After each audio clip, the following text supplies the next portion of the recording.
Good morning, students. Welcome for the online platform for SST subject. Today we are going to start federalism topic, chapter number 2 of civics, in which democratic politics, it is part 2. In first part, we have already studied about the democratic, what is the democracy, why it is essential, what are the arguments and favor against it. We have discussed it 9th standard. In 10th standard, we will going to start democratic politics part 2 में हम लोग next topic ले रहे हैं power sharing के बाद federalism. अब इसका मीनिंग क्या है? इंट्रोडक्शन में what we are going to study in this chapter is federalism के कॉन्सेप्ट को हम समझेंगे. जब भी LISM का आ जाता है, दैट्स मीन हम किसी आइडियोलॉजी को पढ़ रहे हैं या विचारधारा को पढ़ रहे हैं. फीचर ऑफ फेडरलिज्म इसी का बड़ा इंपॉर्टेंट टॉपिक है. की फीचर्स या हम इसे कैरेक्टरिस्टिक ऑफ फेडरलिज्म कह सकते हैं. इसके बाद हम 2 रूट्स ऑफ फेडरलिज्म पढ़ेंगे, जहां पे हम कमिंग टुगेदर, होल्डिंग टुगेदर के कॉन्सेप्ट्स को समझेंगे. What makes India a federal country, ऐसी क्या चीजें हैं जिनसे इंडिया एक फेडरल कंट्री है. उसमें 3 पोर्शंस आते हैं, वो हम पढ़ेंगे. How is federalism practice in India, India में कैसे प्रैक्टिस किया जाता है, किस तरह इंप्लीमेंट किया जाता है, वो पढ़ेंगे. और लास्ट टॉपिक है डिसेंट्रलाइजेशन इन इंडिया, किस तरह से इंडिया ने डिसेंट्रलाइज किया अपनी पावर को, ये हम पढ़ेंगे. सबसे पहले हम मीनिंग पढ़ेंगे फेडरलिज्म का. Relation with Sri Lanka and Belgium. अब थोड़ा हम रिलेट करते हैं फेडरलिज्म को, ठीक है ना. श्रीलंका ने पावर शेयरिंग के टाइम में मेजॉरिटिज्म के कॉन्सेप्ट को अपनाए थे. हम फर्स्ट चैप्टर में पढ़ चुके हैं. दैट्स मीन यहाँ पे पावर शेयर नहीं किया गया था श्रीलंकन गवर्नमेंट के द्वारा. सिन्हाला को ज्यादा प्रमोट किया था, ठीक है. बेल्जियम के अंदर हमने अकोमोडेशन पढ़ा था. अकोमोडेशन के अंदर हमने क्या था, पावर शेयर किया था. तो ये फेडरलिज्म का डायरेक्ट एग्जांपल है बेल्जियम, ठीक है. अब हम फेडरलिज्म का मीनिंग समझते हैं. आखिर बार बार टर्म बोल रही हूँ, इसका मीनिंग क्या है. Federalism is a system of government in which the power is divided between a central authority and various constituent unit. Federalism वो सिस्टम है जहां पे गवर्नमेंट जो है अपनी पावर को डिवाइड करती है, शेयर करती है between a central authority. Central government के साथ साथ अपनी पावर शेयर की जाती है वेरियस कॉन्स्टिट्यूएंट यूनिट्स के अंदर, like state government, local government. ये सारी गवर्नमेंट को पावर शेयर किया जाता है. इसी को हम फेडरलिज्म कहते हैं. ध्यान रखना, फेडरलिज्म के की फीचर में पहला पॉइंट ये आता है, व्हेन इन अ कंट्री 2 और मोर गवर्नमेंट रन पैरेलली, मतलब 2 और 3 गवर्नमेंट साथ साथ रन कर रही है, वहीं पे फेडरलिज्म का कॉन्सेप्ट आता है. 2 और मोर, 2 या 2 से ज्यादा गवर्नमेंट जहां भी होती है वहां पे फेडरलिज्म का कॉन्सेप्ट लगता है. यहाँ पे लिखा है 2 और मोर देन 2 टायर्स. अब हम पढ़ेंगे फेडरलिज्म का टॉपिक. तो इसमें पढ़ना है फेडरलिज्म. इंडिया एक फेडरल कंट्री है क्योंकि हमारे स्टेट में अलग गवर्नमेंट चलती है, सेंटर में अलग गवर्नमेंट चलती है. तो 2 गवर्नमेंट साथ में रन हो रही है, यानी फेडरलिज्म का कॉन्सेप्ट आ गया. पर ऐसे कई सारे देश हैं लाइक चाइना, जहां पे क्या है, यूनिटरी फॉर्म ऑफ गवर्नमेंट है. यूनिटरी यहाँ पे एक ही गवर्नमेंट है. और unitary government govern as a single entity. Single, पूरे देश में एक ही गवर्नमेंट होती है, single entity in which the supreme authority, जहां पे वो जो एंटाइटी होता है वो क्या, खुद ही सुप्रीम अथॉरिटी होता है, उसके आगे कुछ नहीं होता. सुप्रीम अथॉरिटी उसके हाथ में होती है. ये चीज है, ठीक है. मीनिंग के बाद हम फीचर्स ऑफ फेडरलिज्म पढ़ेंगे. देयर आर 2 और मोर लेवल्स और टायर ऑफ गवर्नमेंट. पहला फीचर ये, जहां पे 2 और मोर गवर्नमेंट है वहां पे क्या है, फेडरलिज्म का कॉन्सेप्ट आता है. सेकंड है, different tiers have their own jurisdiction in specific matters. हर एक टायर जो है अपने, उनके लॉज बनाने के अपने क्षेत्र होता है, एक स्कोप होता है, एक एरिया होता है जहां पे वो बनाते हैं, लाइक लेजिस्लेशन, यानी कानून किस मैटर में बनाएंगे, जितना क्षेत्र उनको दिया गया उतने में. स्टेट गवर्नमेंट सिर्फ स्टेट तक ही रहेगी, सेंट्रल गवर्नमेंट पूरी ऑल ओवर इंडिया के लिए ही गवर्न करेगी. तो इस तरह इनका अपना एरिया होता है. टैक्सेशन पॉलिसीज जो होती है वो पर्टिकुलर स्टेट की. इसका बेस्ट एग्जांपल है टैक्सेशन पॉलिसी में, लाइक हम लोग जब डिस्ट्रिक्ट और डिस्ट्रिक्ट कहीं ट्रेवल करने जाते हैं तो बीच में टोल टैक्स पे करते हैं. वो पैसा, टैक्सेशन का पैसा किसके पास जाता है, स्टेट गवर्नमेंट के पास. और जब हम नेशनल हाईवेज को यूज करते हैं तो वो टोल टैक्स जाता है सेंट्रल गवर्नमेंट के पास. सो टैक्सेशन के जो अपना एरिया भी है इनका अलग होता है. एंड एडमिनिस्ट्रेशन, लाइक राजस्थान के लिए कोई लॉ बनता है तो राजस्थान तक ही सीमित होता है. ऐसा नहीं गुजरात में भी वो लॉ लग रहा है, ठीक है ना. तो गुजरात की स्टेट गवर्नमेंट अपनी अलग पॉलिसी बनाएगी, राजस्थान की स्टेट गवर्नमेंट अपनी अलग पॉलिसी बनाएगी, एडमिनिस्ट्रेशन करेगी डे टू डे एक्टिविटीज को. तो इस तरह से इनके अपने क्या होते हैं, ज्यूरिडिक्शन होता है. सेकंड पॉइंट याद रखना, ज्यूरिडिक्शन से रिलेटेड है. थर्ड है, jurisdiction of different levels are specific in the constitution. हमारे संविधान में कॉन्स्टिट्यूशन के अकॉर्डिंग जुरिडिक्शंस आर फिक्स्ड, उनके अंदर जो क्राइटेरिया है, जो एरिया है वो फिक्स कर रखे हैं तीनों गवर्नमेंट के लिए। Consent of both the level of government is required to change the fundamental provision of the constitution। बड़ा इंपॉर्टेंट पॉइंट है। Consent यानी both the level of government, यानी दोनों गवर्नमेंट की रजामंदी होने पर ही फंडामेंटल प्रोविजन जो है उनमें चेंजेस आ सकता है। अगर दोनों गवर्नमेंट जो है रजामंद नहीं है किसी एक मैटर में चेंजेस लाने को, तो वो चेंज नहीं करवाया जाएगा। फंडामेंटल प्रोविजन वो हमारे बेसिक राइट्स है, फंडामेंटल जो हमारे राइट्स हैं उनको चेंज करना आसान नहीं है। Both the level of government, अब देखो सेंट्रल गवर्नमेंट तो मान सकते हैं कि भाई सेंट्रल गवर्नमेंट के जो है लोग एमपी से बैठते हैं, बट जब फंडामेंटल प्रोविजन को चेंज करना होता है, अमेंडमेंट्स लाने होते हैं, तब स्टेट गवर्नमेंट, हमारे वहाँ पे कितने स्टेट है, 28 स्टेट्स हैं, तो उसमें से कम 14 स्टेट्स के जो एमएलएस जो है वो रजामंद होंगे, तब जाके फंडामेंटल प्रोविजन चेंज किया जाएगा। So it's not an easy thing, है ना, ज्यादा इजी वे नहीं है चेंज करना फंडामेंटल राइट्स को। The supreme court act as umpire if disputes arise between different level of governments. Supreme court जो है वो अंपायर की तरह काम करता है जब कभी भी डिस्प्यूट अराइज होता है दोनों गवर्नमेंट लेवल ऑफ गवर्नमेंट के बीच में, लेवल यानी सेंट्रल और स्टेट के बीच में अगर कोई प्रॉब्लम हो रहा है तो उसमें सुप्रीम कोर्ट के जो फाइनल जस्टिस होगा या फाइनल वर्डिक्ट होगा वो मानना पड़ेगा दोनों गवर्नमेंट को, ठीक है। Source of revenue for each level of government are clearly specified to ensure its financial autonomy. Sources जो है वो क्लियरली फाइनेंशियल ऑटोनॉमी दे रखी है दोनों को। लाइक अगर राजस्थान में या जोधपुर के अंदर कोई फेयर लगता है तो फेयर का पैसा किसके पास रहता है, स्टेट गवर्नमेंट के पास रहता है। और यही प्रगति मैदान में अगर पूरे कंट्री को रिप्रेजेंट करके एक बड़ा सा फेयर लगाया जाता है तो वो सारा पैसा का कलेक्शन कौन करता है, सेंट्रल गवर्नमेंट करती है। तो इस तरह से दिल्ली में बड़े बड़े फेयर्स जो होते हैं जहाँ पे सारे व्यापारियों को एक मंच दिया जाता है, प्लेटफॉर्म दिया जाता है जहाँ पे साथ मिलकर काम करता है, वहां पे फाइनेंशियल ऑटोनॉमी सेंट्रल के पास होती है। और अगर जोधपुर के अंदर कोई ऐसा काम हो रहा है, छोटे एरिया में छोटा सा फेयर लगाया जा रहा है या विलेजेस में छोटा फेयर लगाया जा रहा है, तो वो पैसा वहां की लोकल गवर्नमेंट या वहां के स्टेट गवर्नमेंट को मिलेगा। इसके बाद है federal system has dual objective. Federal government system के दो ऑब्जेक्टिव होते हैं। क्यों ये इसको हम लोग लागू कर रहे हैं, तो पहला है to safeguard and promote unity of country. तो आप सोचोगे सेफगार्ड और प्रमोट कैसे करेगा यूनिटी को, जब फेडरलिज्म होगा तो भाई सेंटर में अलग गवर्नमेंट चल रही है, स्टेट में अलग चल रही है, यानी स्टेट के लोगों को क्या पड़ रहा है, रिकॉग्निशन मिल रहा है, रिप्रेजेंटेशन मिल रहा है, अपनी बात को रखने का मौका मिल रहा है। तो उस टाइम क्या होगा, प्रमोट करेगा यूनिटी को। जब हम लोग उन तबके के लोगों को भी पावर में लाएंगे, उनकी बात भी सुनेंगे, तो कंट्री को अपना मानेंगे कि हाँ इस कंट्री में हमारा भी कोई वैल्यू है, हमारी भी कोई इंपॉर्टेंस है। तब क्या है, यूनिटी, कंट्री को यूनिटी को मेंटेन करने में काम आएगा और सेफ गार्ड करने के लिए काम आता है। Safe guard in the sense हमारा कंट्री बहुत ही वास्ट और बहुत ही डाइवर्स है, तो फेडरलिज्म लगाने से क्या होता है, जो डाइवर्सिटी को हम अकोमोडेट करते हैं, साथ साथ में हम लोग क्या करते हैं, सेफ गार्ड रखते हैं। Safeguard in the sense unity बन के रहती है। फिर है to accommodate regional diversity. Regional diversity मैंने अभी कहा कि जिन एरिया पे बहुत ही कम मात्रा के माइनर लोग हैं, बहुत ही कम मेजोरिटी माइनर्स में लोग आए हुए हैं, उनकी मात्रा कम है, तो उनको भी रिप्रेजेंट करने का मौका मिलता है। इससे रीजनल डाइवर्सिटी भी क्या होता है, अकोमोडेट होती है।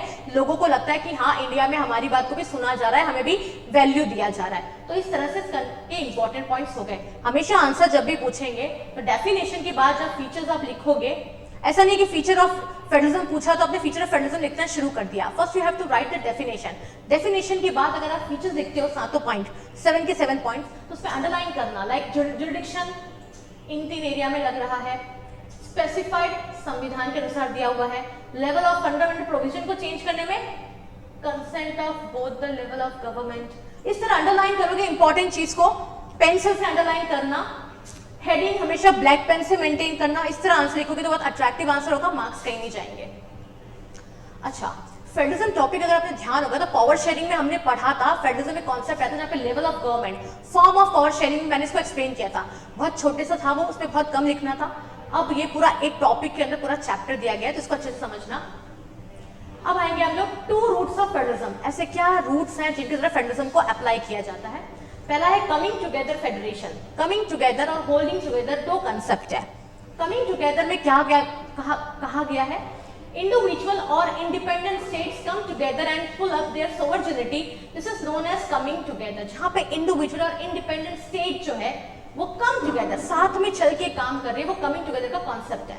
यानी सेंट्रल गवर्नमेंट स्टेट गवर्नमेंट को साथ लेकर, दोनों में से कोई भी सुपीरियर इंफीरियर नहीं है, दोनों बराबर हैं, जब दोनों बराबर होते हैं तो वहां पे कमिंग टुगेदर का मतलब साथ लेकर चल रहे हैं दोनों एक दूसरे को। और ये कौन सी कंट्री इसका एग्जांपल है? यूएसए, जहां पे डुअल सिटीजन मिलता है लोगों को। डुअल सिटीजनशिप यानी वहां पे एक स्टेट से दूसरे स्टेट मूव करने के लिए भी ना they have to use their visa, उनकी वीजा लगता है एक स्टेट से दूसरे स्टेट में ट्रेवल करने के लिए, ठीक है ना। यूएसए के बाद स्विट्जरलैंड और ऑस्ट्रेलिया, ये ऐसी कंट्री है जहां पे कमिंग टुगेदर का कॉन्सेप्ट रहता है। When we come to holding together federation, a greater center is distributing the power to other political stage। कहने का मतलब है सेंटर जो है वो सुपीरियर के हिसाब से काम करेगी और दूसरी गवर्नमेंट जो है लाइक स्टेट गवर्नमेंट वो सबऑर्डिनेट के रूप में सेंट्रल गवर्नमेंट के सबऑर्डिनेट रहेगी, यानी उससे थोड़ा नीचे रहेगी, उसकी पावर जो है थोड़ा सा कम होगी। यहाँ पे होल्डिंग टुगेदर यानी सेंटर जो है वो होल्ड करके रख रही है स्टेट गवर्नमेंट को। इंडिया इसका एग्जाम्पल है, स्पेन और बेल्जियम इसका एग्जाम्पल है, ध्यान रखना।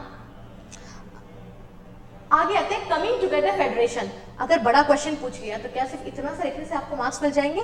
नहीं, ये तो सिर्फ डेफिनेशन और एग्जांपल हुए। अब इसको डिटेल में कैसे पढ़ेंगे हम?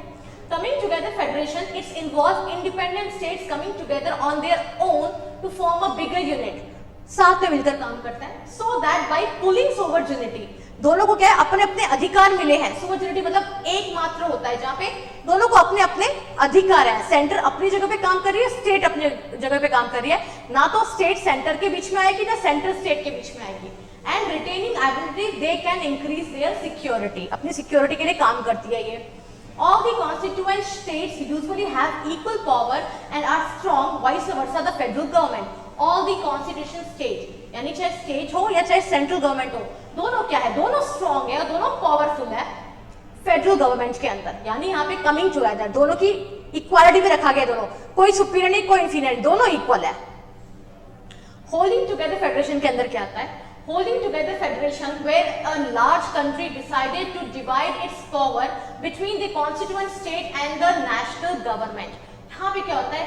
Large country decided to divide its power between constituent state and the national government। National government यानी state government और state government और national government दोनों में क्या होती है? पावर को शेयर किया जाता है।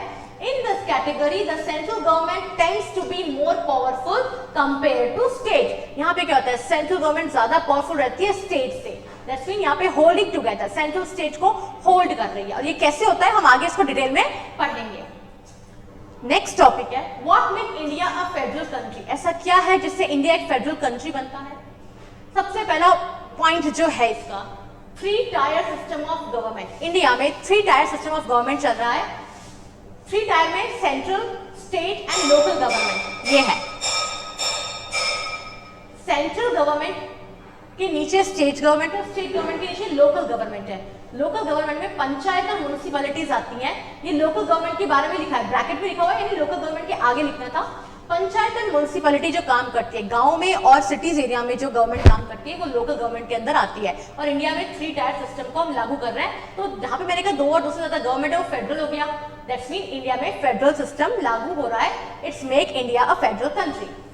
Distribution of legislative power between the list. Second point है यहाँ पे क्या है? पावर को डिस्ट्रीब्यूट किया गया है पर्टिकुलर एक लिस्ट के द्वारा, जिस लिस्ट में संविधान में साफ साफ सब्जेक्ट्स मेंशन कर रखे हैं, like union list, state list and concurrent list. 3 important list है। यूनियन लिस्ट जहां पे सेंट्रल गवर्नमेंट सारे अथॉरिटी होगी सेंट्रल गवर्नमेंट की। Central government can make the law make the law where the subjects are mention in the constitution list. Constitution list के अंदर जो subject mention किए उसके बारे में सेंट्रल गवर्नमेंट रूल्स बनाएगी। सेकंड है स्टेट लिस्ट। स्टेट लिस्ट में स्टेट गवर्नमेंट रूल्स बनाएगी, सब्जेक्ट जो है वो कॉन्स्टिट्यूशन के द्वारा दिए गए हैं। थर्ड आता है कॉन्करेंट लिस्ट। कॉन्करेंट लिस्ट वो लिस्ट है जहां पे स्टेट और सेंट्रल दोनों साथ मिलकर कुछ सब्जेक्ट में मिलकर काम करती है। फोर्थ यहाँ पे एक और लिस्ट में नहीं आता बट ये रेसिडुअल सब्जेक्ट्स आता है, ये रेसिडुअल पावर भी कह सकते हैं। यहाँ पे कुछ ऐसे मुद्दे आते हैं जहां पे क्या होता है, नॉर्मली जब हमारा संविधान बना था तब क्या कुछ सब्जेक्ट जो है जिनको हमने नोटिस नहीं किया था बिकॉज कंप्यूटर साइंस जैसे उस वक्त था ही नहीं।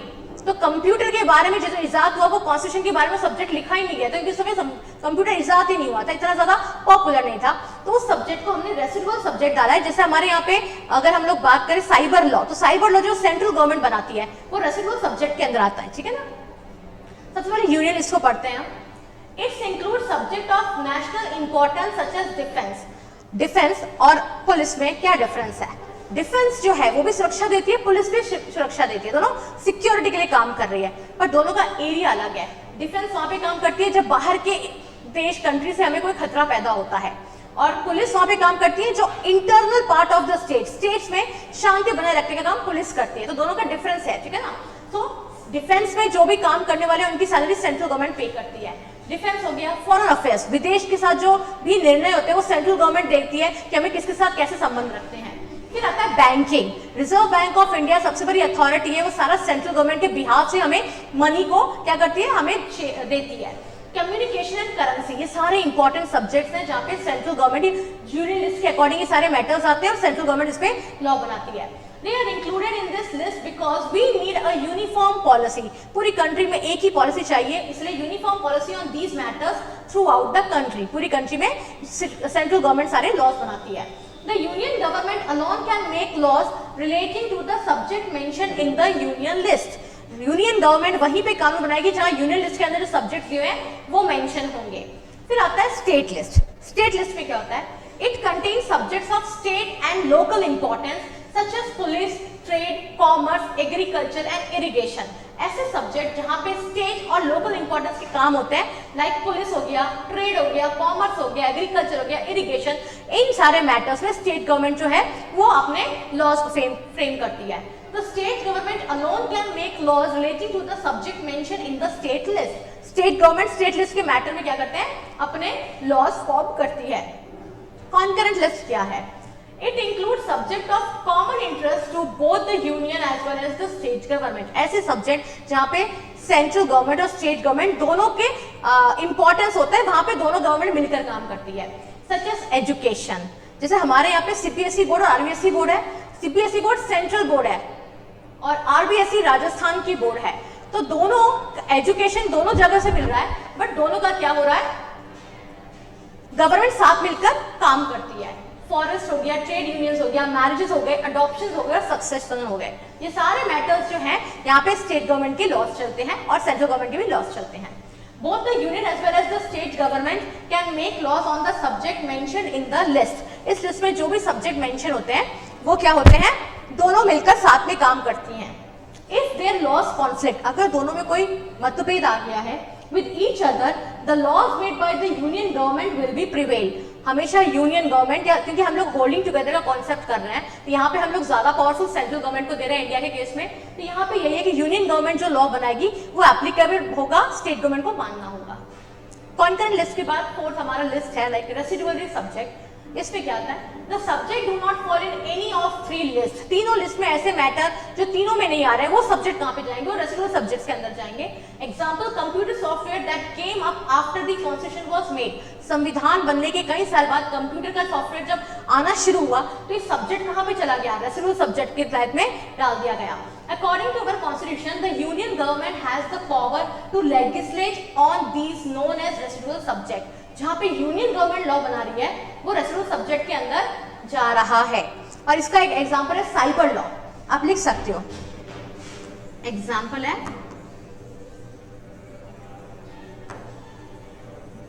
साइबर लॉ, क्योंकि आजकल साइबर क्राइम बहुत ज्यादा हो रहे हैं, तो मेंशन रखना कि सेंट्रल गवर्नमेंट की अथॉरिटी में बनकर जो लॉज होते हैं वो स्टेट गवर्नमेंट के मानने पड़ते हैं। फिर आता है हम लोग जो पढ़ रहे थे what makes India federal country, इसमें है providing special status to certain states, example northern eastern states, earlier Jammu Kashmir. हाँ, अब ये समझना यहाँ पे स्पेशल स्टेटस किसको दिया गया है, कुछ ऐसे हमारे यहाँ पे कंट्रीज हैं, स्टेट्स हैं, सॉरी, हमारी कंट्री में ऐसे स्टेट्स हैं जिनको स्पेशल प्रोविजन दिए गए हैं, like northern eastern state, north east के स्टेट्स को ज्यादा सपोर्ट करने के लिए, क्योंकि वहाँ पे बहुत ज़्यादा डाइवर्सिटी है, वहाँ का ट्राइबल एरिया बहुत ज़्यादा है और बहुत ही कम मात्रा में लोग रहते हैं, कम नंबर ऑफ पर्सन्स जो है वहाँ पे ट्राइब के अंदर ग्रुप बने के रहते हैं, तो उनको इंपॉर्टेंस देने के लिए प्रोविजन, स्पेशल स्टेट का प्रोविजन दिया गया है। पहले कई बार क्वेश्चन बच्चे पूछते हैं कि जम्मू कश्मीर का नाम क्यों हटा दिया गया, अगर पुरानी बुक में पढ़ रहे तो जम्मू कश्मीर इन्वॉल्व होगा, बट ध्यान रखना Jammu Kashmir was also got special status due to the article 371 article लगने के बाद क्या हुआ था, जम्मू कश्मीर को स्पेशल प्रोविजन मिला था, बट लेटर ऑन क्या हुआ, आर्टिकल 371 के हटते ही जम्मू कश्मीर को स्पेशल प्रोविजन से हटा दिया गया। लाइक जम्मू कश्मीर में पहले इस स्टेट के अंदर जो भी जमीन खरीदते थे या कोई भी सामान जमीन बेचते थे तो वो उसी गवर्नमेंट मतलब उसी स्टेट गवर्नमेंट के जो रह रहे लोग हैं, बाशिंदे वहां के लोग हैं, वही खरीद फरोख्त कर सकते थे जमीन की।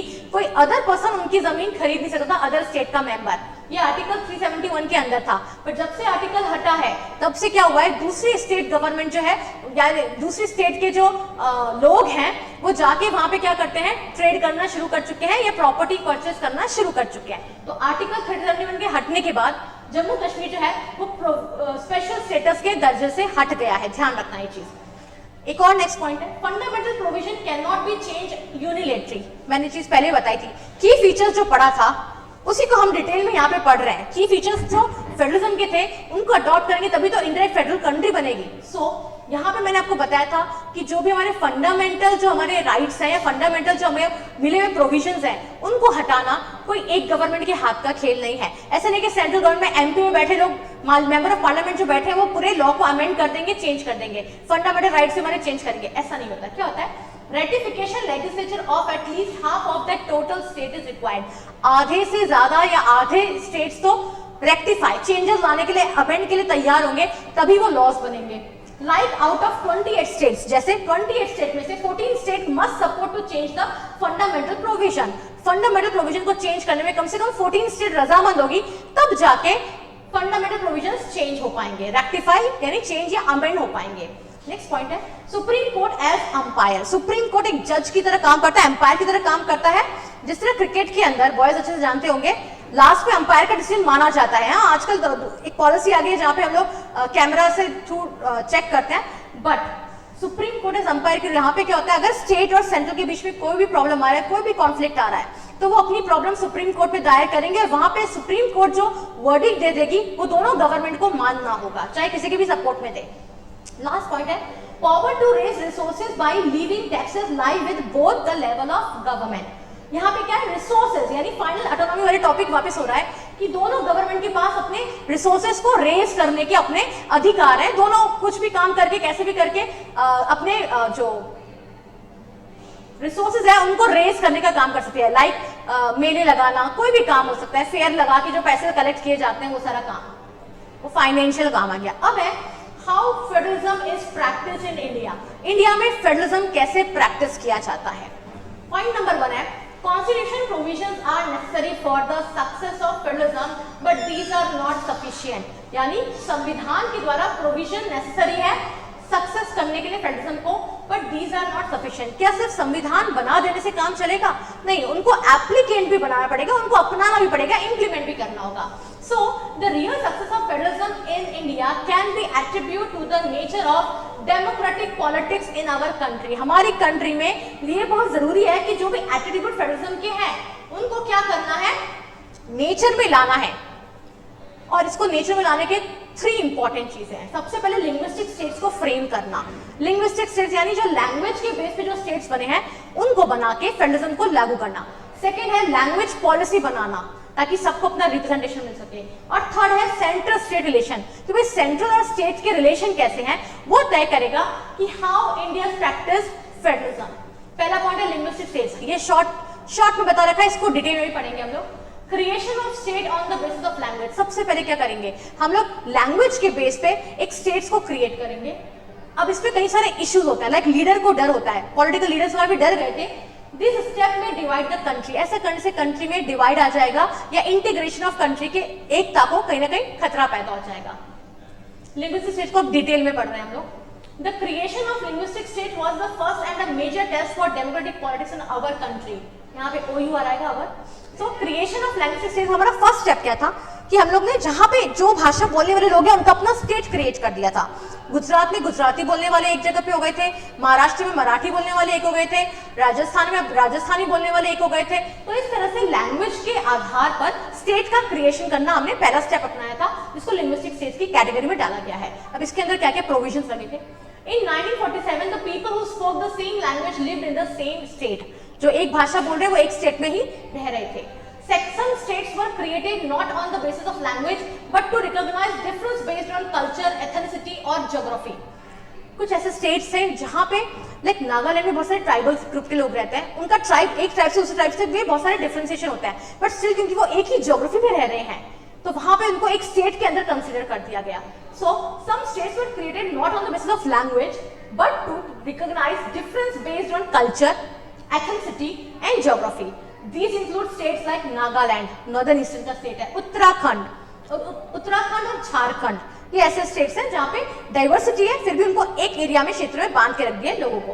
फिर आता है when the demand for the formation of states on the basis of language was raised, जब लोगों ने धीरे-धीरे डिमांड किया कि लैंग्वेज के बेसिस पे अपने स्टेट्स के लिए मांगना शुरू किया, some national leader, कुछ हमारे राष्ट्रीय लीडर थे, उनको डर लगा, feared that it would lead to a disintegration of the country, country अब है छोटे-छोटे भागों में बढ़ जाएगी, ऐसा उनको डर था। But the experience, पर इसका ऐसा उन्होंने सोचा था बट ऐसा असल में हुआ नहीं।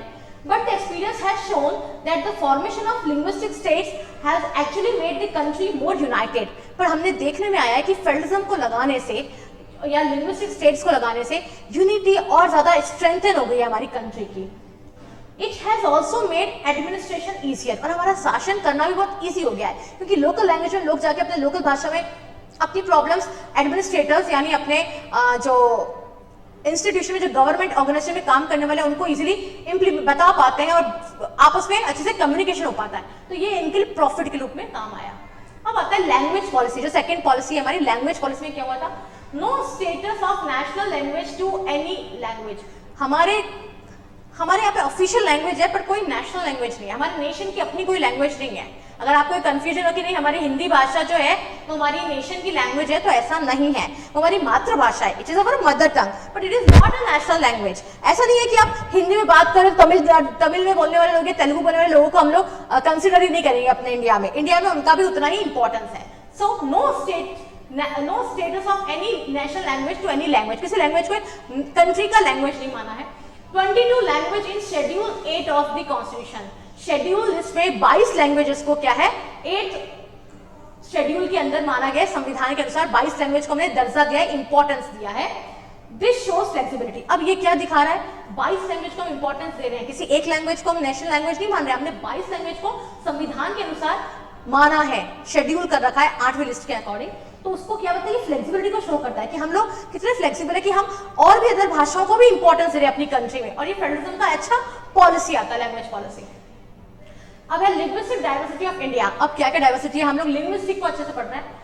इन census of India held in 2011 में जब सेंसस क्या होता है बेटा, हिंदी में इसको जनगणना कहते हैं। हर 10 साल बाद जनगणना होती है जहाँ पे बड़ा सा स्टैटिकल एक फॉर्म होता है जो फिल करवाया जाता है, सारी डिटेल ली जाती है उसमें, कौन सी भाषा बोलती हो, किस धर्म के हो, कितने घर में फैमिली मेंबर्स हैं, क्या नाम है, सारी डिटेल ली जाती है।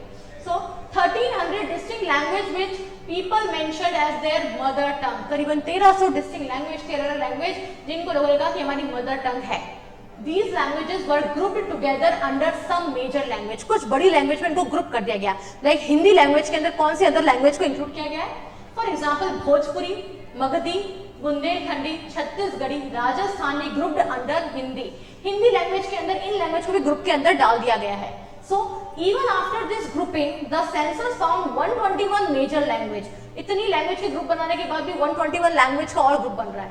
So ये फीचर सारे लिखने पड़ेंगे आपको जब भी एग्जाम में पूछेंगे। 22 languages are now included in the 8th schedule of the Indian Constitution and are therefore called schedule language. 22 language को शेड्यूल लैंग्वेज टर्म पे डाला गया है जो कि 8th लिस्ट के अकॉर्डिंग मिलता है, 8 शेड्यूल के अकॉर्डिंग। और हिंदी को हटा के अगर कभी पूछे तो 21 लैंग्वेज है और हिंदी को जोड़ के 22 लैंग्वेज है, ध्यान रखना। अब शेड्यूल लैंग्वेज ऑफ इंडिया में 22 लैंग्वेज कौन कौन सी है, ये सारी 22 लैंग्वेज है जिनके परसेंटेज रखे कि प्रपोर्शन ऑफ स्पीकर, मतलब कितने स्पीकर जो है इनको भाषा का प्रयोग करते हैं। तो ये जो लैंग्वेज दिया है वो आपको अल्फाबेटिकल वाइज दिया है, ABCD इस सीक्वेंस पे दिया हुआ है और परसेंटेज यहाँ पे दे रखे हैं। तो आपको इसमें इंपॉर्टेंट क्वेश्चंस क्या बनते हैं, मल्टीपल चॉइस क्वेश्चन में 1-2 नंबर पे क्वेश्चंस कैसे बनते हैं। सबसे ज्यादा बोलने वाली भाषा कौन सी है, of course we all know Hindi. तो यहाँ पे हिंदी का परसेंटेज सबसे ज्यादा है, 43.63% अराउंड हिंदी बोलने वाले हैं। सेकेंड लैंग्वेज यहाँ पे दिख रहा है आपको बंगाली, 8.03 बंगाल के लोग बोलने वाले सबसे ज्यादा हैं, बंगाली भाषा बोलने वाले। संस्कृत की लैंग्वेज को नेग्लिजिबल लोग बोलते हैं। एन यहाँ पे इंडिकेट कर रहा है नेग्लिजिबिलिटी को, कि बहुत कम मात्रा में संस्कृत को बोला जाता है। तमिलनाडु स्टेट के अंदर एक गांव है जहाँ पे सब तमिल ही बोलते हैं, पर उनका परसेंटेज एज कंपेयर टू पूरी कंट्री बहुत ही कम है बोलने का, इसलिए उनको नेग्लिजिबल के अंदर डाला गया है। तो कई बार आपसे पूछ सकते हैं इसमें मल्टीपल चॉइस क्वेश्चन में। अब है लैंग्वेज पॉलिसीज क्या क्या बनी थी, लैंग्वेज की पॉलिसीज ही बनी थी। A second test for Indian Federation is language policy. Our constitution did not give the status of national language to any one language. किसी एक लैंग्वेज को हमने यहाँ पे नेशनल लैंग्वेज नहीं माना है।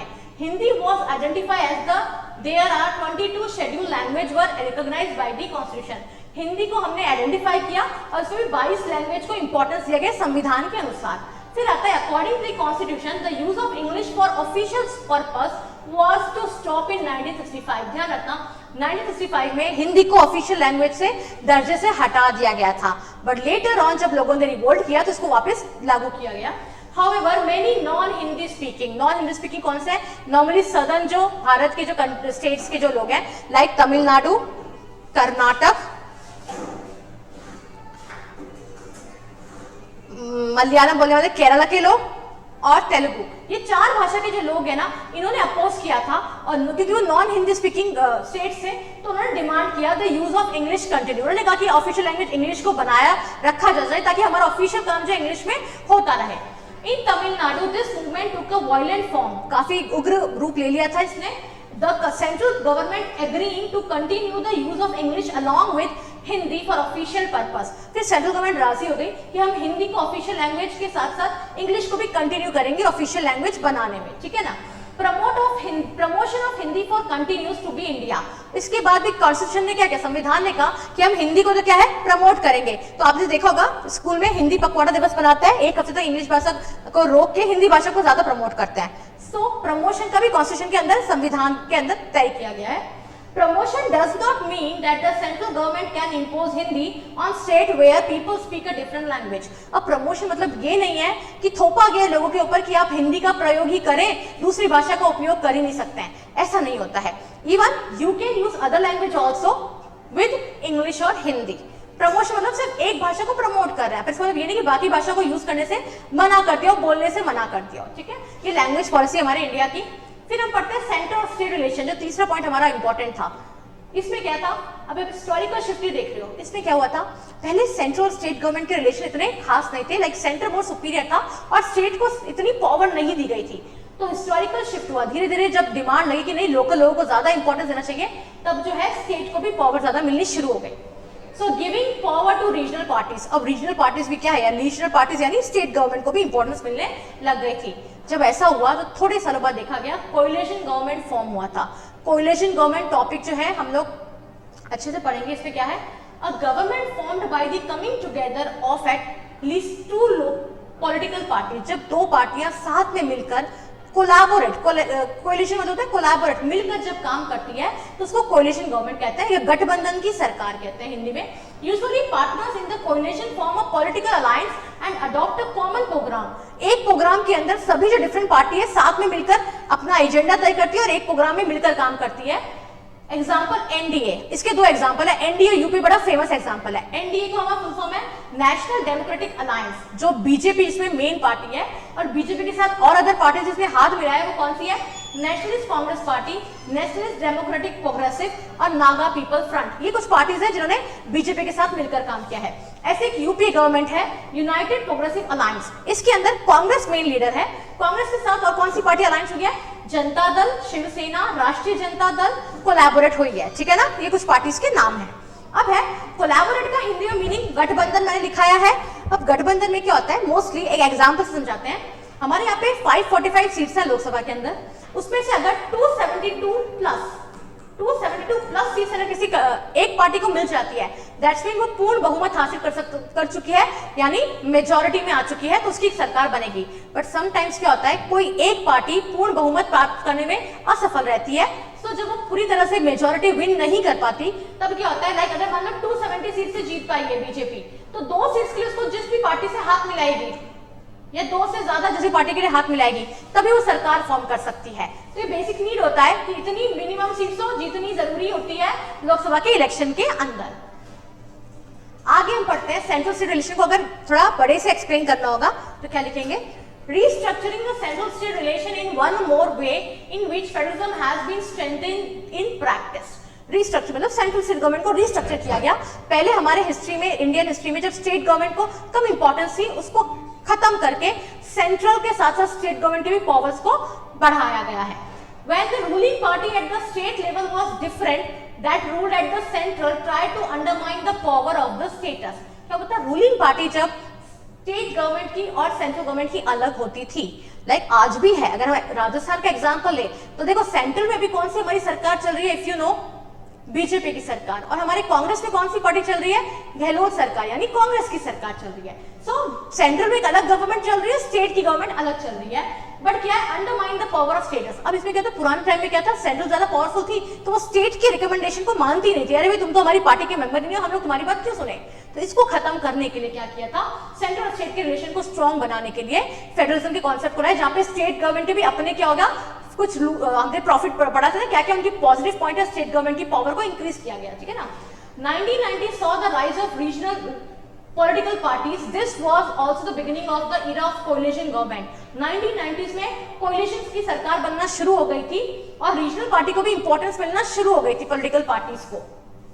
Since no single party got clear majority यानी पूर्ण बहुमत नहीं मिल पाता था in the Lok Sabha, the major national parties had to enter into a alliance. एक alliance में जब वो जाना पड़ा with many parties including several regional parties to form a government at the central. ये coalition government को हम लोग इस तरह से एक्सप्लेन कर सकते हैं, ठीक है। नेक्स्ट हमारा डिसेंट्रलाइजेशन इन इंडिया।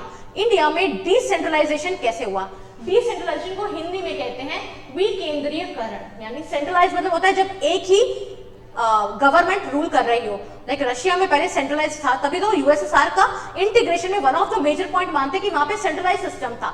सेंट्रलाइज यानी भले रशिया में कोई कहीं भी रह रहा हो, अगर उसकी कोई प्रॉब्लम आ रही है तो उसको मॉस्को में जाकर अपनी प्रॉब्लम को सॉल्व कराना का। लाइक अगर आपका एग्जांपल हो, इंडिया में कोई प्रॉब्लम आ रही है किसी भी गांव में, तो वो जाके नरेंद्र मोदी को जाके शिकायत करे तो आपकी प्रॉब्लम कब सॉल्व होगी, और एक बंदा कितनों को अटेंड कर पाएगा एक दिन के अंदर। सो ऐसी कंडीशन को रोकने के लिए डिसेंट्रलाइजेशन को लागू किया गया, शक्तियों का विकेंद्रीकरण किया गया। इसमें क्या था, फेडरल गवर्नमेंट हैव 2 और मोर टायर ऑफ गवर्नमेंट, यहाँ पे 2 या 2 से ज्यादा लेवल ऑफ गवर्नमेंट काम कर रही थी। मैंने पहले बताया था सेंट्रल, स्टेट और लोकल बॉडीज जो यहाँ पे आएगा। But a vast country like India can not be run only through these 2 tyres. अब इंडिया ने अपना देखा कि इतनी बड़ी कंट्री है, इतना वास्ट डाइवर्सिटी है, तो सिर्फ 2 गवर्नमेंट से काम नहीं चलेगा, हमें 3rd टायर को भी लागू करना पड़ेगा, जिसको हमने कहा था लोकल बॉडीज, लोकल गवर्नमेंट को इसमें लागू करना होगा। तो डिसेंट्रलाइजेशन का मीनिंग क्या है, when power is taken away from central and state government and given to local government, it is called decentralization. जब हमने 3rd टायर को अप्लाई किया तब डिसेंट्रलाइजेशन का टॉपिक आ गया। What is the need for decentralization? अब क्वेश्चन पूछते हैं, जो मैंने बताया कि इसकी जरूरत क्या रही। The basic idea behind decentralization is that there are a large number of problems and issues which are best settled at the local level. Problem अगर किसी लोकल प्रॉब्लम है तो उसको सॉल्व करने के लिए सेंटर में क्यों जाना, लोकल लेवल पे ही खत्म कर देना, उस प्रॉब्लम को सॉल्व कर देना।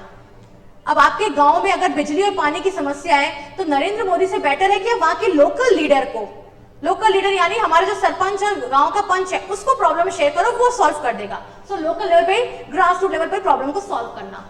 People have better knowledge of problem in their localities. कहा कि अब नरेंद्र मोदी कहाँ का किस किस का ध्यान रखेगा, इससे बेटर है कि लोकल लोगों को अपनी प्रॉब्लम ज्यादा अच्छे से पता होगी तो वो अपने सॉल्यूशन भी अच्छे से दे पाएंगे। Local people have better ideas on where to spend money and how to manage things more efficiently. वहाँ के लोकल एरिया के बारे में उनको ज्यादा नॉलेज होती है लोगों को, तो वो क्या कर सकते हैं, बता सकते हैं कि मनी कहाँ पे स्पेंड करना है और किस तरह से एफिशिएंटली मनी को यूज करना है। It is possible for the people to direct participate in decision making. सही है, डिसीजन मेकिंग में निर्णय लेने में क्या डिसीजन लेना चाहिए, उसमें लोकल लोगों का इन्वॉल्वमेंट ज्यादा होगा। जब वो ज्यादा इन्वॉल्वमेंट होगा तो वो इंडिया में अपने आप को भी इंपॉर्टेंस मिलेगा, अपने आप को उसका पार्ट समझेंगे और डेवलपमेंट में ज्यादा अच्छे से काम कर पाएंगे इंडिया की development. This had to include a habit of democratic participation, और इससे डेमोक्रेटिक पार्टिसिपेशन को भी क्या है, सहायता मिलती है। लोग डिसीजन में पार्टिसिपेट करेंगे तो वो लोग डेमोक्रेसी को भी ज्यादा स्ट्रॉन्ग बनाएंगे इंडिया में। अब how decentralisation become more effective, किस तरह से डिसेंट्रलाइजेशन ज्यादा इफेक्टिव हुआ है, और either question can be come in essence वही रहेगा, ओनली क्वेश्चन की लैंग्वेज चेंज होगी। Major steps taken for decentralisation, क्या क्या स्टेप्स लिए गए डिसेंट्रलाइजेशन के लिए, और what are the advantages of decentralisation. Decentralisation के एडवांटेज क्या है? A major step toward decentralization was taken in 1992. The constitution was amended to make the third of the democratic more powerful and effective. Democracy को powerful और effective बनाने के लिए third tier system को establish किया गया 1992 में। ये तो स्टेटमेंट लिखता है, उसके आगे पॉइंट है, it is constitutionally mandatory to hold regular election to local government bodies. अब यहाँ पे क्या किया, संविधान ने जब ये बनाया कि हम लोग लोकल सेल्फ गवर्नमेंट बनाएंगे, तो उसमें ये भी तय किया गया, मैंडेटरी कर दिया गया कॉन्स्टिट्यूशन के अकॉर्डिंग कि क्या करना होगा, रेगुलर इलेक्शन हेल्ड कराने पड़ेंगे यहाँ पे। Seats are reserved in the election bodies and the schedule caste, schedule tribes and other backward classes. इसमें क्या हुआ, सीट्स को रिजर्व कर दिया गया था। इलेक्टेड बॉडीज मतलब लोकल सेल्फ गवर्नमेंट में ही क्या है, हमको रिजर्वेशन का फंडा मिलता है, रिजर्वेशन का कॉन्सेप्ट चलता है, जहाँ पे schedule caste, schedule tribes, other backward classes and even women, यहाँ पे एक लाइन ही जुड़ा है, एंड विमेन, विमेन को भी पावर मिली है किसमें, 1/3 of the seats were reserve for women, 1/3 या 33% कहो हम लोग, लोकल सेल्फ गवर्नमेंट वुमेन को अधिकार मिला हुआ है, ठीक है। At least 1/3 of all positions are reserved for women, next point आ गया, वुमेन के लिए भी 1/3 पोजीशंस कर रखी है। An independent institution called the State Election Commission has been created. एक इंडिपेंडेंट बॉडी है जो कि स्टेट इलेक्शन कमीशन के नाम से कमीशन बनाया गया, जो ध्यान रखेगी in each state to conduct panchayat और म्युनिसिपल इलेक्शन। पंचायत और म्युनिसिपल के इलेक्शन जो है, यही बॉडी जो है, इंडिपेंडेंट इंस्टीट्यूशन जो है, स्टेट इलेक्शन कमीशन हेल्ड करवाएगी, वोटिंग का सारा काम वो देखेगी। The state governments are required to share some power and revenue with local government bodies। और साथ में ये भी कहा गया कि स्टेट गवर्नमेंट जो है वो लोकल गवर्नमेंट को क्या प्रोवाइड कराएगी, पावर एंड रेवेन्यू, रेवेन्यू यानी फाइनेंस में भी उनको हेल्प करेगी, थोड़ा पैसा भी उनको प्रोवाइड कराएगी, सो दैट लोकल, अगर भाई लोकल लेवल पे अगर हमको स्कूल खुलवाना है या हॉस्पिटल खुलवाना है, तो स्टेट गवर्नमेंट के पास पहले फाइल जाती है कि भाई ये डिमांड आया है, इस गांव में इस चीज की जरूरत है, फिर वो अपने अधिकारियों को भेजता है कि देखो वहां पे जो डिमांड है वो सही है कि नहीं। फिर जब स्टेट गवर्नमेंट के लोग वहां जाके तय करते हैं, तब जाके आगे फाइल फॉरवर्ड होती है और फिर जाके सीएम साइन करते हैं, तब जाके लोकल सेल्फ गवर्नमेंट को अधिकार मिलता है, पैसा मिलता है टू बिल्ड अ स्कूल और बिल्ड अ हॉस्पिटल, ठीक है ना। इस तरह पूरा एक हायरार्की चलती है, एक सिस्टम चलता है। अब इस हायरार्की को हम समझते हैं, सेंट्रल गवर्नमेंट से नीचे स्टेट गवर्नमेंट है और दोनों सेंट्रल होल्ड करके रखी है स्टेट गवर्नमेंट को, होल्डिंग टुगेदर कॉन्सेप्ट है, और स्टेट गवर्नमेंट को और सेंट्रल गवर्नमेंट की पावर लोकल गवर्नमेंट को डिस्ट्रीब्यूट की गई है। अब लोकल गवर्नमेंट को भी 2 पार्ट्स में डिवाइड किया है, एक है रूरल, रूरल यानी जो ग्रामीण इलाका है वहां पे, और एक है अर्बन, अर्बन यानी जो हमारा शहर का भाग है, टाउन का एरिया हो गया, टाउन और सिटीज। अब रूरल एरिया में सबसे नीचे का लेवल जो आता है वो क्या आता है, जो मैंने सबसे ऊपर कर रखा है, आता है पंचायत या ग्राम पंचायत। गांव का जो पंचायत होता है, ग्राम पंचायत भी कहलाता है, वो रूरल में सबसे नीचे का तबका होता है। फिर उसके ऊपर जो आता है वो ब्लॉक, मंडल या पंचायत समिति आती है, और सबसे ऊपर जो आता है स्टेट गवर्नमेंट के, लोकल गवर्नमेंट में स्टेट गवर्नमेंट के बाद जो आता है वो आता है डिस्ट्रिक्ट या जिला परिषद। इस तरह से पावर डिवाइड हो रखी है इसके अंदर, रूरल के अंदर। सिटीज में अगर देखें हम तो अर्बन एरिया में, टाउन्स के अंदर म्युनिसिपैलिटीज आती हैं, और बड़ी बड़ी सिटीज में म्युनिसिपल कॉर्पोरेशंस कहे जाते हैं। बड़ी सिटीज के अंदर मुंबई, कोलकाता, चेन्नई, दिल्ली, यहाँ पे क्या म्युनिसिपल कॉर्पोरेशन काम करती है। और अगर हम लोग जयपुर, जोधपुर की बात करें तो वहाँ पे म्युनिसिपैलिटीज का वर्क होता है। इसको हम 3 टायर ऑफ गवर्नमेंट के अंदर पूरा हम लोग इस तरह से डायग्राम बनाते हैं। अब आते हैं, पढ़ते हैं पंचायत और ग्राम पंचायत के बारे में। सबसे पहले ग्राम सभा होती है। ग्राम सभा में कौन लोग होते हैं, जितने भी गांव में रहने वाले अडल्ट्स हैं, अडल्ट्स यानी अबव 18 ईयर ऑफ एज, वो ग्राम सभा के सदस्य हैं, मेंबर्स हैं। So all adult population living in villages are member of gram sabha, सब ग्राम सभा के मेंबर्स हैं। ईच विलेज और a group of village in some states has a gram panchayat. हर एक विलेज में या कुछ गांव में जहां पे पॉपुलेशन बहुत कम होती है ना, उसमें 2-3 गांव को मिलाकर एक पंचायत, ग्राम पंचायत बनाई जाती है। This is council consisting of several ward members of fund called पंच। अब ये लोग के जो सदस्य होते हैं वो क्या कहलाते हैं, पंच और सरपंच, एंड इनके प्रेसिडेंट भी होते हैं। भाई सरपंच और पंच अगर कहीं बाहर गए हैं तो उनका काम का देखभाल कौन करेगा, उनकी एब्सेंटिज्म में प्रेसिडेंट हैंडल करेगा, सारे काम डिसीजन प्रेसिडेंट लेगा। The panchayat work under the overall supervision of gram sabha. Panchayat का जितना भी काम होता है वो ग्राम सभा की निगरानी में रहकर ही सारा काम होता है, सारे डिसीजन लिए जाते हैं। It has meet at least twice और थ्राइस इन अ ईयर। इनके पर एक अमेंडमेंट, एक चीज लाई गई है संविधान के अनुसार कि साल में जब बजट वगैरह निकालना होता है इनको, तो साल में एक या दो से ज्यादा मीटिंग तो कंडक्ट करनी ही पड़ती है to approve the annual budget of a gram panchayat and to review the performance of the gram panchayat. Gram panchayat गांव के लोगों की देखभाल के लिए काम कर रही है कि नहीं कर रही है, वो देखने के लिए, रिव्यू करने के लिए, उनकी कामों में निगरानी के लिए ट्वाइस और थ्राइस जो है उनकी मीटिंग तय होती है ग्राम सभा की, ठीक है। फिर आता है पंचायत समिति या ब्लॉक या मंडल। इस लेवल पे क्या होता है, A few gram panchayats are grouped together to form a usually called panchayat समिति, ब्लॉक और मंडल।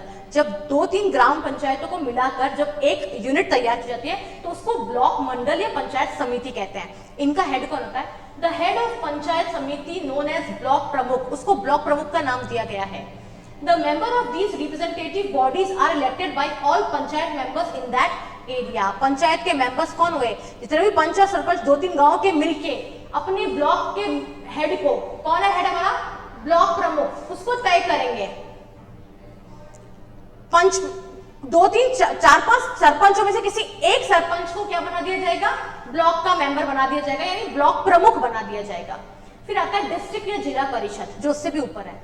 All the पंचायत समिति और mandals in a district together constitute the जिला परिषद। यहाँ पे जितने भी पंचायत समिति के लोग हैं वो कहाँ पे? जिला परिषद में आते हैं। जितने भी पंचायत समिति के ब्लॉक के जो पंचायत समिति के जो हेड हो गए हैं, मंडल्स के जो हेड हो गए हैं, वो मिलकर डिस्ट्रिक्ट में काम करते हैं। Most member of the zila parishad are member of the Lok Sabha and MLAs. Lok Sabha के यानी या तो एमपी है या MLA, member of legislative assembly, यानी विधानसभा में बैठते हैं, ऑफ दैट डिस्ट्रिक्ट, उस डिस्ट्रिक्ट के हैं। And some others official of the other district level bodies are also its member. कई बार कुछ अदर मेंबर्स, ऑफिशियल मेंबर्स को भी इसके अंदर इंक्लूड किया जाता है। जिला परिषद chairperson is the political head of the zila परिषद। जिला परिषद या डिस्ट्रिक्ट का हेड जो कौन होगा? वो जिला परिषद चेयरपर्सन होगा, ठीक है। अब हम अर्बन लोकल बॉडीज के बारे में पढ़ते हैं। अर्बन लोकल बॉडीज में ध्यान रखना, हमने टाउन और सिटीज में डिवाइड किया गया। So municipalities are set up in towns. Towns के अंदर म्युनिसिपैलिटी सेटअप करते हैं। Big municipalities are constituted into municipal corporation. बड़े बड़े शहरों में म्युनिसिपैलिटीज नहीं होती है, म्युनिसिपल कॉर्पोरेशन होता है, नाम चेंज कर दिया गया है, काम वही है। Both municipalities and municipal corporations are controlled by elected bodies consisting of people's representation। जनता अपने में से चुन के, जनता जनार्दन अपने में से किसी एक पर्सन को चुन के इनका हेड बनाती है। Municipal chairperson is the political head of the municipality. Municipality जो टाउन गया उनका प्रमुख कौन होता है? Municipal chairperson. और इन municipal corporation such an officer is called the mayor. बड़े बड़े शहरों में मेयर कहा जाता है उसको। There are now about 36 lakh elected representative in the panchayat. हमारे पंचायत में 36 लाख पीपल जो है वो पंचायत में चुने जाते हैं। And municipalities etcetera all over the country, पूरी कंट्री में, वर्ल्ड वाइड, यानी लोगों का रिप्रेजेंटेशन डेमोक्रेसी में बहुत ज्यादा बढ़ रहा है लोकल गवर्नमेंट के अंदर। अब हम पढ़ेंगे एडवांटेजेस ऑफ लोकल गवर्नमेंट। क्या फायदे हैं लोकल गवर्नमेंट के? एडवांटेज क्या है? Constitutional status of for local government has help to deepen democracy in our country. हमारी कंट्री में डेमोक्रेसी को और स्ट्रॉन्ग बना दिया है, क्योंकि हमने ग्रास रूट लेवल पे ही लोगों को डिसीजन मेकिंग में अथॉरिटी दी है, उनका पार्टिसिपेशन इन्वॉल्व किया है, तो डेमोक्रेसी और स्ट्रॉन्ग हो गई है। It has also increase women representation and voice in our democracy. हमारी डेमोक्रेसी में वुमेन्स का रिप्रेजेंटेशन मिल गया है, क्योंकि मैंने कहा था 1/3 सीट जो है वुमेन्स के लिए रिजर्व है, 33% सीट, ठीक है। अब इसकी कुछ प्रॉब्लम्स भी है, प्रॉब्लम्स यानी समस्याएं। क्या चैलेंजेस है इसमें? इलेक्शंस आर हेल्ड रेगुलरली, हालांकि इलेक्शन तो रेगुलरली हो रहे हैं, एंड एंथुसियास्टिकली, बहुत जोर शोर से होता है। ग्राम सभा आर नॉट हेल्ड रेगुलरली। ग्राम सभा जो मैंने कहा था ना, ट्वाइस और thrice in a year conduct कराना जरूरी है, वो नहीं हो पा रहा है रेगुलरली, वो मीटिंग्स नहीं हो पाती है, ये एक उनकी प्रॉब्लम है। सेकंड है, most state government have not transferred significant power to all local government. Local government को अभी भी स्टेट गवर्नमेंट ने पूरा पावर नहीं दिया है। nor have they given adequate resources, ना उनको इतना पैसा मिलता है कि वो प्रॉब्लम को सॉल्व कर सके। बड़ी मुश्किल से, अगर आपके एरिया में सड़क आपकी खराब है तो उसको, सड़क को ठीक कराने का फाइनेंस जो है लोकल लेवल पे एडिक्वेट रिसोर्सेज नहीं है, वो मनमानी तरीके से पैसा नहीं, पहले अप्रूवल करवाना पड़ेगा, फिर जाके कहीं लेवल पे जाने के बाद पैसा स्टेट गवर्नमेंट देगी लोकल गवर्नमेंट को, फिर लोकल गवर्नमेंट अपने सड़क तैयार करेगी। तो इन सब प्रोसेस में बहुत टाइम कंज्यूमिंग हो जाता है, बहुत टाइम वेस्ट रहता है, तो एडिक्वेट रिसोर्स भी नहीं दिए गए हैं लोकल बॉडीज को, ठीक है ना। यहीं पे हमारा लेक्चर फिनिश होता है। डिफरेंस क्या है डेमोक्रेटिक पॉलिटिक्स, सिविक्स और पॉलिटिकल साइंस में? कुछ टेक्निकल डिफरेंस बताए थे। सिविक्स हम लोग 6 से लेकर 8 क्लास तक पढ़ते हैं, जिसको हम हिंदी में नागरिक शास्त्र बोलते हैं। वहां पे आपको सिविक सेंस या मॉरल साइंस सिखाई जाती है, नैतिक चीजें बताई जाती है, क्या सही है क्या अच्छा है, आप अच्छे नागरिक कैसे बन सकते हो, आपकी ड्यूटीज क्या है, आपके राइट्स क्या है, वो आपको समझाया जाता है सिविक्स के अंदर। जब हम 9th और 10th में पढ़ते हैं तो डेमोक्रेटिक पॉलिटिक्स का पार्ट बन जाता है। डेमोक्रेटिक पॉलिटिक्स यानी हमारे यहाँ पे डेमोक्रेटिक पॉलिटिक्स में क्या होता है, डेमोक्रेसी को ज्यादा समझते हैं हम लोग अच्छे से, या हम लोग डेमोक्रेसी को कैसे यूज करना है, क्या उसके फीचर्स हैं वो अच्छे से पढ़ते हैं, क्या उसके फायदे हैं क्या नुकसान है, उसको डिटेल पढ़ते हैं 9th क्लास में। 10th क्लास में पार्ट 2 में हम लोग डेमोक्रेसी को कैसे रन करने के जो मेजर कॉन्सेप्ट है उसको अच्छे से पढ़ते हैं। ध्यान रखना बेटा, सोशल साइंस में जो अगर कंसेप्ट समझोगे तो क्वेश्चंस आपके अपने आप पीछा करेंगे, आपको अपने आप सारे आंसर्स अवेलेबल हो जाएंगे। तो हमेशा कॉन्सेप्ट पे ध्यान देना और समझ के जो चीज आप समझते हो ना वो दिमाग में याद रहता है। तो ऐसा टीचर बनना चाहती हूँ कि मैं जो चीज समझाऊं आप उसको भूल नहीं पाओ। तो इसलिए कॉन्सेप्ट को अच्छे से अच्छे समझते रहना, लर्न करने में आसानी होगी और याद हो जाएगा। एक बार समझ लिया तो याद करना बहुत आसान हो जाएगा, मेमोराइज करना आसान हो जाएगा। ठीक है, तो हमेशा बच्चे कंप्लेन कर रहे हैं सोशल साइंस का सब्जेक्ट बहुत बड़ा है, बहुत लेंथी है, इतने चैप्टर्स याद नहीं होते हैं। रटो मत ना, रटोगे तो कुछ याद नहीं होगा, एक पॉइंट भूलोगे तो पीछे के सारे पॉइंट भूल जाओगे, समझोगे तो दिमाग में बैठा रहेगा वो चीज। ठीक है, यहीं पे एंड करते हैं वीडियो लेक्चर का। Thank you.